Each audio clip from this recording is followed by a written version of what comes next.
കാട്ടാന ഭീതി ഒഴിയാതെ ഇടുക്കി ചിന്നക്കനാൽ നിവാസികൾ ചക്കക്കൊമ്പൻ വീണ്ടും ജനവാസ മേഖലയിൽ ഇറങ്ങിയതോടെ വീടുകളിൽ സുരക്ഷിതമായി കിടന്നുറങ്ങാൻ പോലും സാധിക്കാത്ത അവസ്ഥയിലാണ് നാട്ടുകാർ.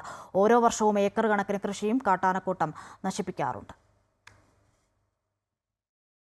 അരിക്കൊമ്പനെ കാടുമാറ്റുകയും മുറിവാലൻ ചെരിയുകയും ചെയ്തതോടെ ചിന്നക്കനാലിലെ കാട്ടാനശല്യം നേരിയ തോതിൽ കുറഞ്ഞിരുന്നു. എന്നാൽ ഇത്തവണ വേനൽ ചൂട് അധികമായതിനാൽ ആനകൾ നിലവിൽ കൂട്ടത്തോടെ ജനവാസ മേഖലയിലേക്ക് ഇറങ്ങുകയാണ്. കാട്ടാനക്കൂട്ടങ്ങൾ കൃഷിയിടങ്ങളിൽ നാശം വിതയ്ക്കുന്നതിനൊപ്പം അപകടകാരിയായ ചക്കക്കൊമ്പനും പതിവായി കാട് വിട്ടിറങ്ങുന്നു. കഴിഞ്ഞ ദിവസം 301-ൽ 2 വീടുകൾ ചക്കക്കൊമ്പൻ തകർത്തിരുന്നു. എല്ലാം നഷ്ടം തരും എന്ന് പറയാം, അതൊന്നും കിട്ടുക പെരയിടിക്കും, അതുമില്ല.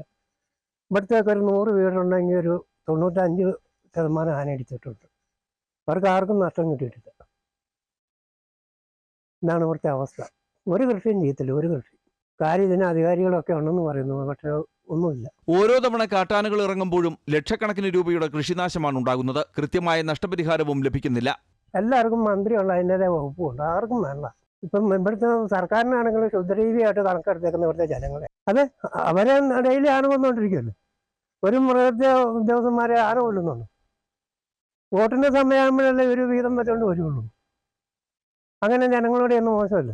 ചിന്നക്കനാലിലെ കാട്ടാനശല്യം ഒഴിവാക്കാൻ വനംവകുപ്പ് പ്രഖ്യാപിച്ച വിവിധ പദ്ധതികൾ ഇതുവരെ നടപ്പായിട്ടില്ല. വനമേഖലയിൽ ആവശ്യത്തിന് ഭക്ഷണവും വെള്ളവും ഒരുക്കാനും വനംവകുപ്പ് തയ്യാറാകുന്നില്ലെന്നാണ് നാട്ടുകാരുടെ ആരോപണം.